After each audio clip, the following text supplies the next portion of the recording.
Welcome to the Bobby O Show. My name is Bob Potster. I'm an attorney in Danbury, Connecticut, and I have a show today that is very important to me and very important to the children in our community.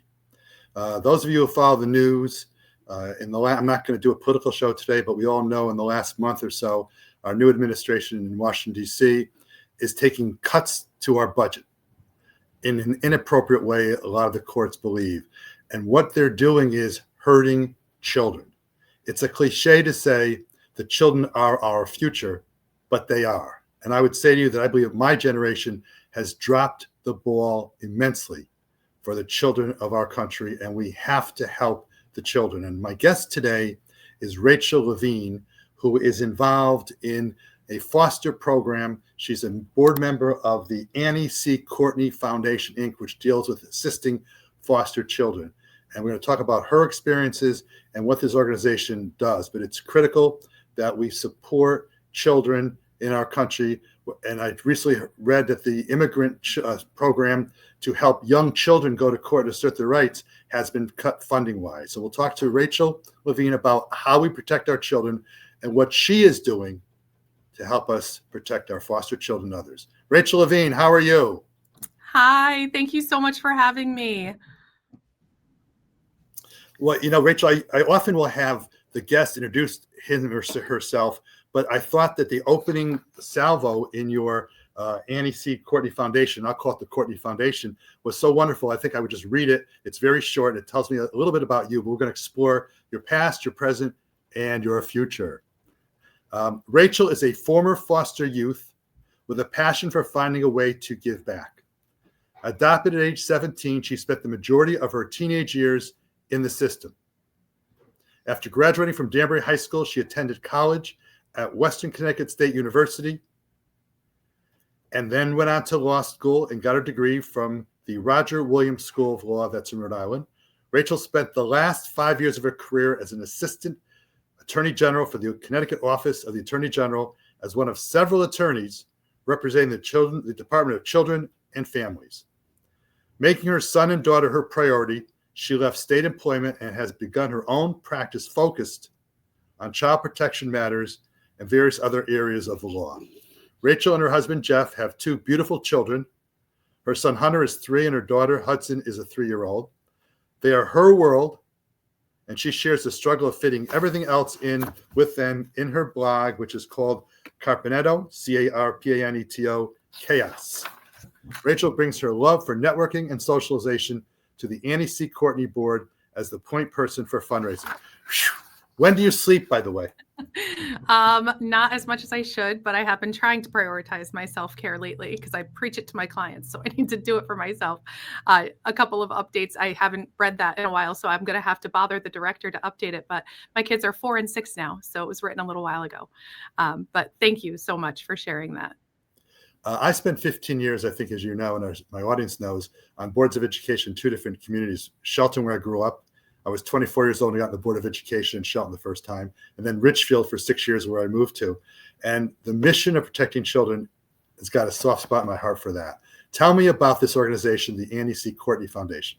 So the Annie C. Courtney Foundation is a board that's close to my heart. It is for the purpose of helping youth that are transitioning out of foster care as they become adults and providing them with a solid foundation, housing specifically, but the support of elders around them and people that know how to help them enter adulthood, because we are so lucky, most of us, to just have our parents, and our parents guide us with our life decisions and they help us financially when we fall over. And my adoptive parents have done that for me numerous times as an adult, so I'm so grateful to have them.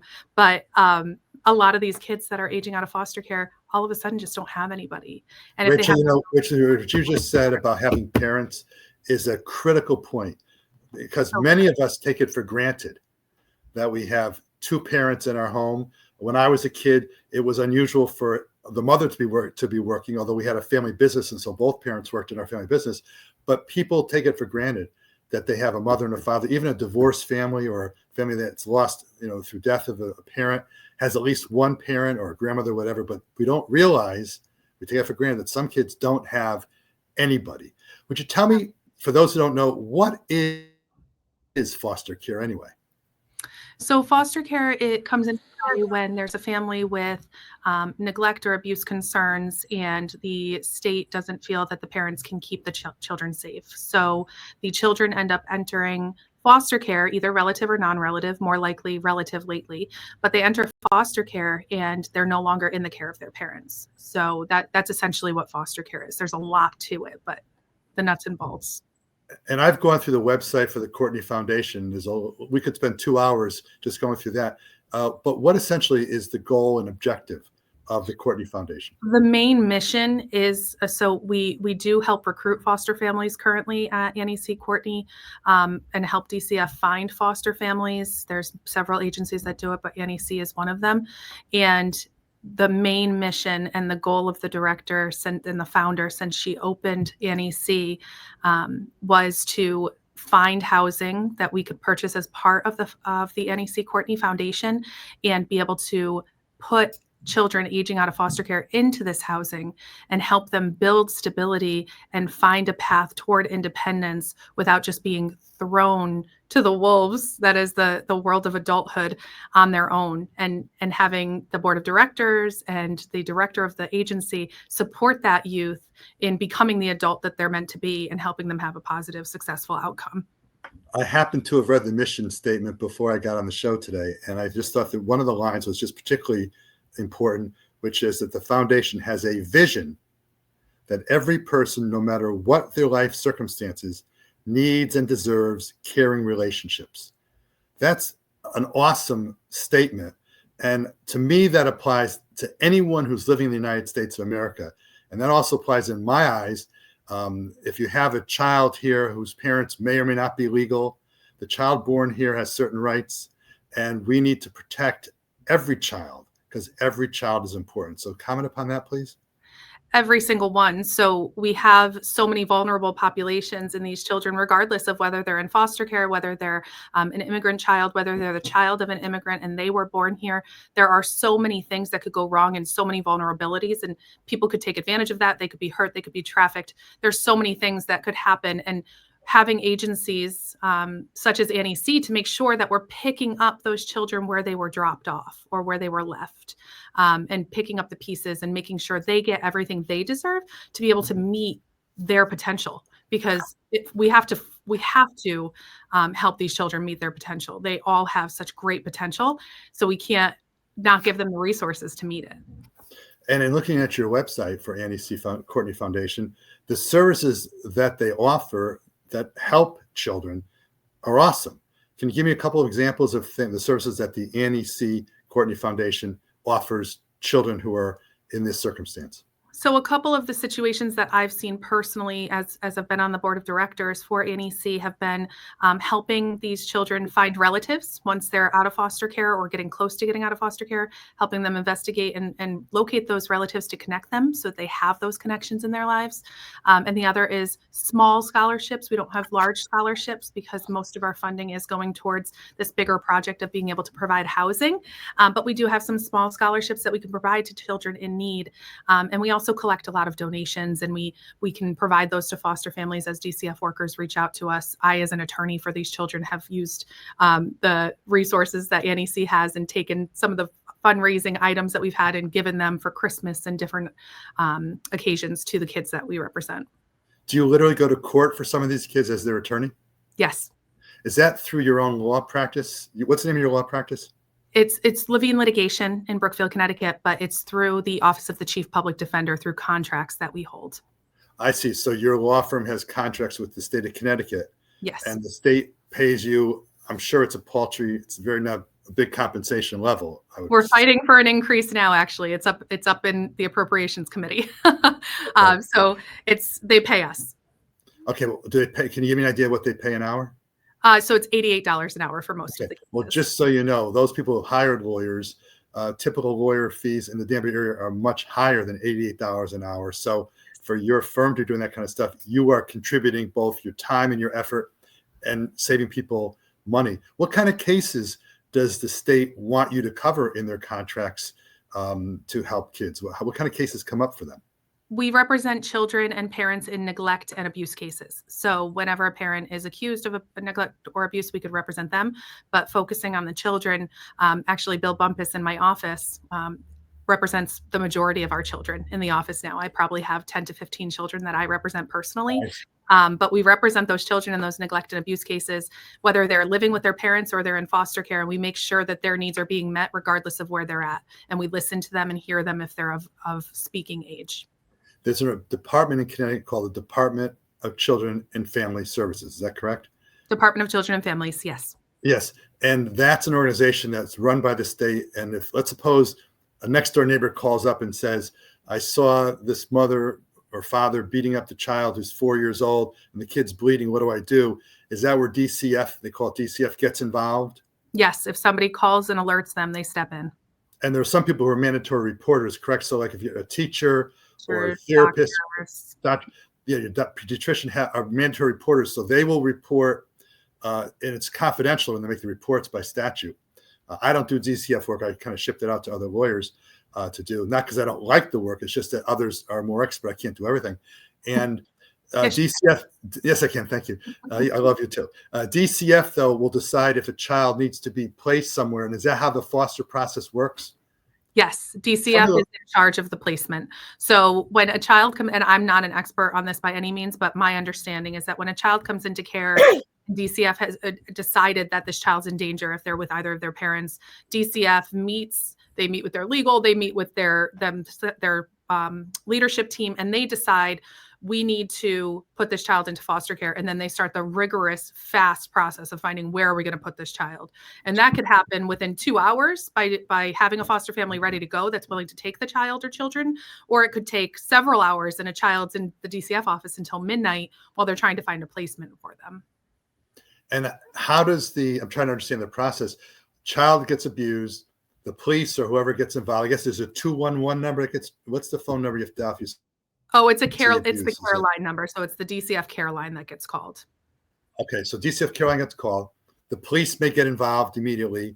How does Courtney Foundation then facilitate and help the child? So we're helping on the back end where we're helping try and find families that are right for this. Which we, your law firm or Courtney? No, Annie C. Courtney Foundation. Okay, so Annie C. Courtney, as a board member of Annie C., I understand and I follow what we're doing, and the director and her right hand are constantly going and putting up booths at different events, trying to recruit foster families and find the right people for it, because it's not for anybody, right? Anybody can't become a foster parent. You have to be a certain type of person, and you have to really want to do it, and you have to understand that there's as much benefit to it, and you're going to feel good about it as there is hard, right? I know I gave my parents a heck of a time when I was a teenager. It's really hard to foster. We'll get to that in a second. But so I'm trying to understand. So what happens is child gets abused, DCF gets involved, they call the police or whatever, and Courtney Foundation, who contacts the Courtney Foundation and when does that happen? So like I said, we're involved on the back end. So we help recruit the foster families, but then when there are needs, it's having outreach with DCF workers. Our director has a lot of friends that are DCF workers at this point. The workers knowing that we exist to know to reach out to us. Me knowing as a private attorney that I could reach out to my director, Deb Kelleher, and say, I have a family that doesn't have Christmas gifts. I need Christmas gifts for these kids, and knowing to reach out to it. So it's not an automatic, everybody knows NEC exists. We're trying to get it to that point, but as we grow our network and know who people are, we can help more and more children. You know, there's a lot of organizations besides yours that you mentioned, Christmas gifts, for example, or Hanukkah gifts or whatever. I've done some TV shows about GV Angels, which is Gun Violence Angels. I did a couple of shows with Tara Donnelly, whose parents were murdered 20 years ago in gun violence. And she, in order to give back, like you're giving back, Tara organized something called GV Angels, and every holiday at Christmas time, they organize gifts for kids who are the unfortunate victims of family of gun violence or other kind of gun violence. And so those kinds of things, I can remember as a little boy, I had my tonsils out like in 3rd or 4th grade, and I was in the hospital over Christmas, and they gave me a deputy dog toy, which you're probably too young to know who a deputy dog is. But when you're a little kid, those kinds of memories, you never forget those. And so these kinds of organizations like yours are very critical. And I was looking, by the way, at your list on Courtney Foundation about who can be an adoptive parent. So let's talk a little about the process about people volunteering to be a foster parent. And I think there's something about 2-week stays versus longer stays. So talk about a little bit about the process. Who can be an adoptive parent? So I just said not anybody can be a foster parent, but anybody can be a foster parent as long as you're safe. So if you have a concerning criminal history, obviously that's going to rule you out. If you have a concerning child protective history of your own as a parent where you've done something and DCF has decided that you're not safe, obviously that's going to be a little bit harder. It's not impossible. I've seen it, especially for relative foster homes. But essentially anybody that wants to try to give back, that has an open mind, that wants to try and nurture these children as they go through one of the hardest things in their life. They often akin the trauma of removal to the trauma of losing someone. It's akin to death. So it's a very traumatic time for these children. And if you think that you might want to do it, it's worth exploring, because at any point in the process, you could change your mind, but you might fall in love with it and you might want to do it. And it's so rewarding. Are there any financial requirements for a foster parent? You need to be able to support your own household. So you can't be relying on foster care for the finances. But outside of that, it's not high. You don't need to be wealthy to be able to be a foster parent. And are there there must be criteria, I presume, to have forms filled out, background checks, that type of thing on the foster parents? It's a lengthy process. I think it's 9 to 12 months. They could do it quicker and do like a preliminary approval for relatives when a child comes into foster care. So a child's not with non-relatives for several months. But it's a lengthy process, lots of forms, fingerprinting, background checks, all of the things. And they make sure, because we don't want to put children with just anybody. We want to make sure they're with safe people. Is the application process through Courtney Foundation or through the state of Connecticut? Through the state of Connecticut, Department of Children and Families. Okay, so then tell me exactly, through the process, parent applies to do this, gets approved. How does Courtney interact with that parent? So Annie C would have been involved before then in helping recruit them. Other agencies do it as well. So there's plenty of agencies that help, that are contracted by the state or that are part of the state, that help recruit foster families. But if Annie C was involved at that point, they would have helped prior in sending the parent, potential foster parent, to the Department of Children and Families. Now, as I understand it, the Courtney Foundation is a 501c3, which means if you make a contribution to them, it's a tax. Right now, it's tax deductible. Who knows what's going to happen over the next minutes or days or years, whatever. Right now, that's right. It's right now a tax deductible contribution made for a foundation. You can get a deduction for your taxes. My question is, how there's got to cost money to run this foundation? Do you have fundraisers? That's a softball question. Do you have softball question? We have a fundraiser each year. We do many fundraisers, but our main fundraiser right now is the NEC Courtney Foundation Gala. It's our second annual gala. It's next Thursday, the 27th, from 6 to 9 at the Naugatuck Crystal Room, or the Crystal Room in Naugatuck. So I could share all of that information about that event, but we're looking for people to attend. We're looking for sponsors for that event. It's only less than a week away, but that's how those types of fundraising efforts, and this dinner is really how we bring people together. We tell them what our mission is. We have people speak about why it's so important that we do what we do. And we also, as part of the dinner, we have a silent auction, which is also online during the event, that will end at 8 o'clock during the event, for people to get a lot of different items. We have things from flights to gift cards for $25. So there's lots of different items that people could bid on that we've gotten donated that will raise money for our foundation. And in the issue of being transparent, we pushed other shows off to get you on today because we knew your event was. You and I met 2 weeks ago. We were judging the statewide mock trial competition for high school seniors in the state of Connecticut. And I'd known you a little bit, but we started talking.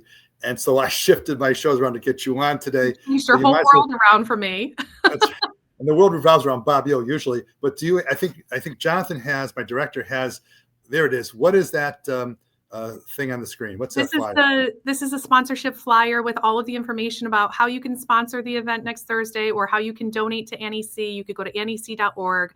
And this has and you can go to nec.org, which will lead you to our foundation's page to be able to donate or buy tickets or sponsor. So there's lots of different options. You can find us on Facebook with the NEC Courtney Foundation. Okay, go very slowly. I'd like you to spell out specifically the name of nec.org so people know how to find it. Go very slowly. Absolutely. Pretend you're not a lawyer. Pretend you're not a lawyer. I'm really bad at going slow. So ANNIE.org, O-R-G. So Okay. it's ANNIEC. So A as in apple, NNIE, as in cat.org. That felt like the hardest question you've asked. I got more coming. You should be deposed by me someday. Then you'll find some hard questions. A deposition, of course, for those of you who know, is part of a trial process, pre-trial process. I want to get to you personally. I was touched that you shared so much with me in our prep. I always do a couple prep shows before the actual guest appears. And I'd like you to tell me a little about your background. How is it, and you don't have to answer any question I ask you. You don't have to answer if you don't want to. How is it that you became a foster child? So after being physically and sexually abused in my biological home, I ended up running away and being put into foster care at the age of 13. And from there, I was only in 2 foster homes, and my second home is who adopted me. So I've been very lucky to be surrounded by these people that were trying to find to support these youth since I was 13. And having that support has gotten me to where I am today. I don't know that I would be where I am today had I been stuck in the situation of the abuse and the trauma that I was in prior to 13. When I heard about that background, which I had never known before, it was very stunning to me of how you have progressed to where you are at this point in time. Can you tell me a little bit about when you said you were running away from home? How did you run away? What did you do? Oh, I literally took my shoes off so that they wouldn't make noise and ran down the driveway and ran to my friend's house. So I literally ran away. It was like the middle of the night, 11 o'clock at night. And you were 13. You were 13 years old at that point in time. Is that correct? Yes. What was it like living in a home in which you felt like running away at age 13? It was terrifying. I would barely sleep. I was always sick. I was always stressed, and my anxiety was out of control. And there were a lot of points where I thought I wanted to die. It would be better to be dead than be going through that. So it was, and I don't feel that way now. And I'm so glad I didn't do anything, but it was terrible. And what age was it that you first realized as a young child that your home was a situation that was not conducive to a young child? I would say about 9 is when I really started noticing, because I would say things to my teachers and my teachers would seem concerned. And I was always very close with my teachers. So when I started picking up their vibes, I was like, something's weird here. And I just kept talking more and more. I'm good at talking, as everybody knows. So was having food an issue? Yes, there was a lot of food insecurity. Yeah. Tell me about, and by the way, was it just you, or did you have brothers and sisters? I had siblings. I had 3 siblings. So there were 4 of you essentially living together in, I hate to use the word squalor, but is that what it was like? Squalor? It was, I would put it that way. Yeah. I didn't mean to insult you. Am I insulting you? No, it's not insulting at all. It's factual. So tell me about, so you're from 9 to 13 for about 4 years. You're talking to your teachers about what's going on. You're having food insecurity. Where'd you get your food to eat? We eventually got it, right? School was one of my favorite places. I always had food there, and the teachers were so supportive. That's why school was my escape. So I usually had it during the school year. In the summer, it would be hit or miss. We almost always had food. There were days that I can remember not having food, but we eventually found it. We either had, like, my grandmother would come over, my grandfather would come over with his cans that we would turn in for money. And we would have a treat or something to eat, and he'd bring candy and soda for us. So we eventually found it.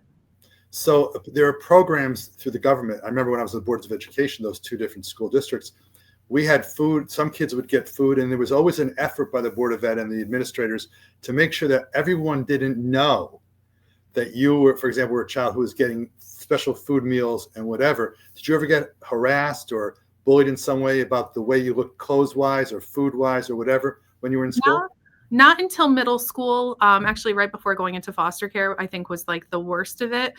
People started realizing that I only had one outfit to wear. I didn't have clothes, so I was wearing the same thing every day, and I couldn't wash it every day, so I was getting a little bit dirty. I didn't get dental care until I was 11, so I had a really bad cavity right in my front tooth that was becoming pretty obvious, and people would pick on me a little bit for that. For the most part, I was always really social, so I didn't have too much of a problem, but it was starting to become more obvious that I wasn't doing well. Now, I don't want to get into these details, but you did mention that you were the victim of sexual abuse and physical abuse. Is that correct? Yes. Well, we only have about 3 minutes left, and we're going to have you back on the show at some point in time in the future, maybe after your fundraiser. But tell me a little bit about how it is that you transitioned from a home of insecurity, lack of food, living in squalor, to a person who ended up graduating from college. Is that correct? Oh, yeah. Yep. And where'd you graduate from? WestCon. WestCon. And, Yep. and Roger Williams. And they went to Roger Williams. So for you to go, a lot of kids, unfortunately, I don't know the numbers or the statistics, but a lot of foster kids aren't as fortunate as you were to, and that shows your strength of character. It shows that you're a strong woman, strong person, strong woman, and to be able to get through all this thing and become a lawyer. Now you're giving back. There's a movie called Paying It Forward, I think it was called. I don't know if you've ever seen that movie. And essentially you're paying it forward because you're volunteering your time. You're not making the kind of money that you could make at another law firm, perhaps, because you want to give back. So tell me about how it is in a minute or so. We'll get back to another time, but how did you make it from where you were to the wonderful lady you are today? Well, the reason that Annie C is so close to my heart is because it was the support that I had, right? I definitely attribute part of it to my privilege. I definitely am privileged. I'm not a person of color. So that's a part of it. But then the rest of it is the support network that I had. My now adoptive mom, it was so essential to getting me into the therapy that I needed, to holding me accountable, to calling me out. My teachers were so supportive. My foster sisters, who became my adoptive sisters, were incredibly supportive. And I had an attorney that I was close with. I had just so many different people supporting me and cheerleading me that it was impossible not to succeed. And that's what we need to give these kids with Annie C. We have about 30 seconds left. I just want to quote Hemingway, who once said, "Luck is a residue of design. Luck is a residue of design, but it takes a lot of strength of character to develop the way you have developed." And I'm really proud to know you. We'll have you back on. I'm going to do something I've never done on a show before. I'm going to give you a virtual hug. Virtual and the virtual hug is for what you do for others because of what you went through. Rachael Levine, it's not Levine like in Seinfeld, it's Levine. Rachael Levine, it's a pleasure having you, pleasure knowing you, and good luck on your fundraiser. And this has been Bob Potster on The Bobby O Show, and I'm very touched. I'm very touched to have had you on the show today. Thank you very much. So much.